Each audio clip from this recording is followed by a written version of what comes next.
సింప్లిగంజ్కు తెలంగాణ ప్రభుత్వం ₹1 కోటి నజరానా ప్రకటించింది. సొంత కృషితో ఎదిగిన రాహుల్ గత తెలంగాణ యువతకు రోల్ మోడల్గా నిలిచారని సీఎం రేవంత్ రెడ్డి ఈ పురస్కారాన్ని ప్రకటించారు. రాహుల్ సింప్లిగంజ్ కాలభైరవ కలిసి పాడిన నాటు నాటు పాట ఉత్తమ ఒరిజినల్ సాంగ్ విభాగంలో ఆస్కార్ గెలుచుకుంది.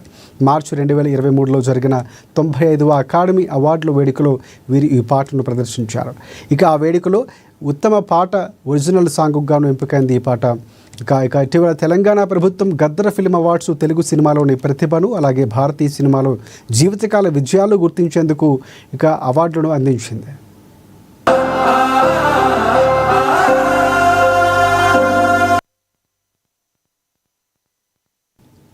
అయితే ఈ అవార్డులో ప్రధానోత్సవం సందర్భంగా సీఎం రేవంత్ రెడ్డి రాహుల్ సింప్లిగంజ్ పేరును ప్రత్యేకంగా ప్రకటించారు. ఆయన గద్దర్ అవార్డుల వేదిక మీదనే హైదరాబాద్ లోకల్ కుర్రాడు అయిన రాహుల్ సింప్లిగంజ్కు ప్రత్యేక అవార్డు ఏదైనా ఉంటే ప్రకటించాలని డిప్యూటీ సీఎం భట్టి విక్రమార్కను ఆదేశించారు. ఈ క్రమంలో తాజాగా సింగ్ రాహుల్కు బోనాల పండుగ సందర్భంగా ₹1 కోటి నగదు పురస్కారాన్ని తెలంగాణ ప్రభుత్వం ప్రకటించింది.